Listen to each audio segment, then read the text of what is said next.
savoir réaliser et manipuler des objets, donc avec la barre d'outils dessin ou la nouvelle barre de Office. Donc vous aviez avant sur Microsoft Office, Word donc, la barre d'outils dessin, et depuis 2007 elle a disparu, cette fameuse barre, et elle a été remplacée par le ruban qui permet de faire des choses, des fois pas tout ce qu'on aurait aimé faire, mais en principe vous devriez retrouver des choses communes. Donc revenons sous OpenOffice à présent. Donc pour afficher la barre d'outils dessin, vous allez donc dans Affichage, barre d'outils dessin. Donc là voilà qui apparaît. Donc comme toutes les barres d'outils, vous pouvez la déplacer et la replacer. Et comme elle porte le nom de barre d'outils dessin, son but est de dessiner. Donc quand vous sélectionnez un objet de la barre d'outils dessin, si vous cliquez une seule fois, ça ne sert à rien, ça ne marchera pas. Donc il va se remettre en mode texte. Donc il va falloir dessiner l'objet en question. Donc vous allez sélectionner avec votre souris et vous allez le dessiner. Au passage, au niveau des dessins, en fonction de la touche sur laquelle vous allez appuyer, vous allez permettre de garder maintenu un rond parfait. Donc ça, c'est en appuyant sur la touche Shift, vous gardez un rond parfait, contrairement au fait où vous n'appuyez pas sur la touche Shift. Ensuite se met automatiquement donc en haut la barre qui permet de remplir et de modifier. Donc vous avez deux grandes parties, on va dire. Donc la première grande partie est ici et elle va traiter le contour. Donc quel style de ligne vous voulez, quelle épaisseur de ligne vous voulez et quelle couleur de ligne vous voulez. Deuxième partie, donc c'est ici au niveau du remplissage. Donc on a le pot de remplissage, on peut mettre une couleur, un dégradé, une hachure ou une image avec bitmap. Donc ici on va rester en mode couleur et on va choisir une couleur jaune par exemple. Donc nous voilà avec un premier objet où on a modifié des choses. Prenons un deuxième objet, on va choisir une petite tête. Donc vous avez les petites flèches sur le côté qui vous permettent d'accéder à d'autres objets. Donc on va sélectionner un nuage, on dessine le nuage, hop, on peut l'agrandir ou sur le côté. Donc si vous voulez garder les mêmes proportions, pensez à appuyer sur la touche Shift pour garder exactement les mêmes proportions.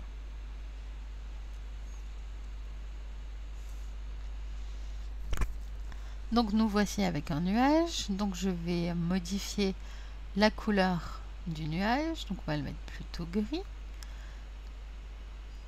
Et nous allons placer cet objet-là qui est derrière, on va le placer devant. Donc comment on fait ça? On utilise le envoyer vers l'avant qui est ici. Si je veux l'envoyer vers l'arrière, inversement, on va cliquer sur envoyer vers l'arrière. Vous avez aussi cette possibilité-là dans le menu contextuel. Ici, disposition, envoyer à l'avant, envoyer à l'arrière, envoyer vers l'avant ou vers l'arrière. La différence c'est là que celle-là et celle-là, vous allez le mettre soit tout au début, soit tout à la fin, et celle-là, vous allez les placer par rapport aux derniers objets que vous avez créés. Donc, pour grouper des objets, donc ici j'ai un premier objet.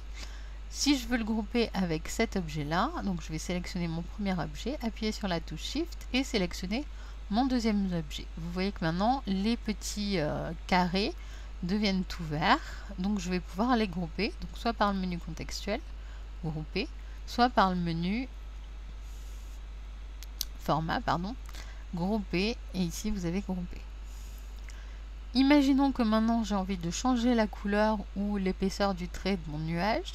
Je ne suis pas obligé de les dégrouper pour changer cette chose-là.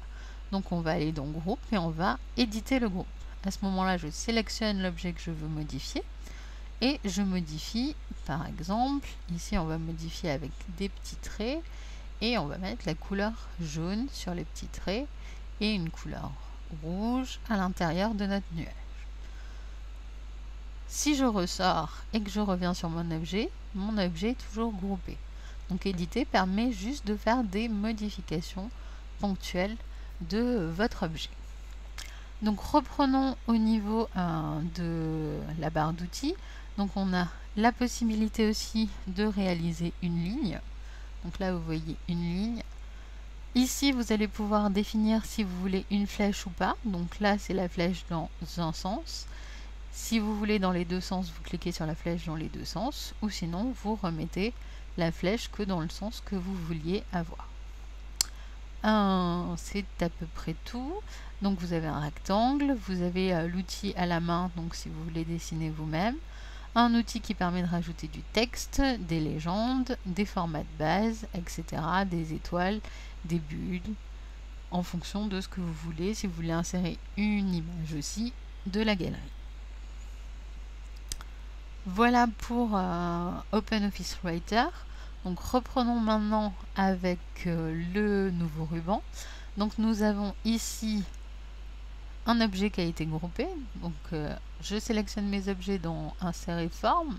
Donc ici vous voyez que vous avez aussi les étoiles, les petites bulles, les flèches, les trucs bizarroïdes, les rectangles et les formes de base. Donc quand vous allez sélectionner le plus, donc contrairement à OpenOffice où il faut les dessiner, si vous faites un clic, ça va se dessiner automatiquement et reprendre le thème de base qui a été choisi par défaut. Ensuite, personnellement, je connais très mal cette chose-là, donc je suis un peu dans l'incapacité de vous dire beaucoup plus de choses que comment on fait pour faire grouper et des trucs comme ça. Donc ici, pareil, vous appuyez sur Shift pour sélectionner vos deux objets, grouper, grouper, pour les regrouper. Donc voilà, maintenant, si je les bouge, oups, si je les bouge, je vais y arriver. Si je les bouge, voilà, ils se bougent bien. Vous avez réorganisé comme on avait sous OpenOffice. Vous avez la possibilité de les aligner à droite, au centre, au milieu en fonction de là où ils sont. Donc ici, au milieu de la page en verticale. Vous avez la possibilité ici dans format d'image de modifier l'ensemble. Donc ici le remplissage, aucune couleur de remplissage où on peut changer la couleur de remplissage, avec ou sans dégradé, une image, un motif, etc. J'ai pas trouvé plus simple que de faire par là pour l'instant. Donc voilà pour Word. Et c'est fini pour tout ce qui était objet.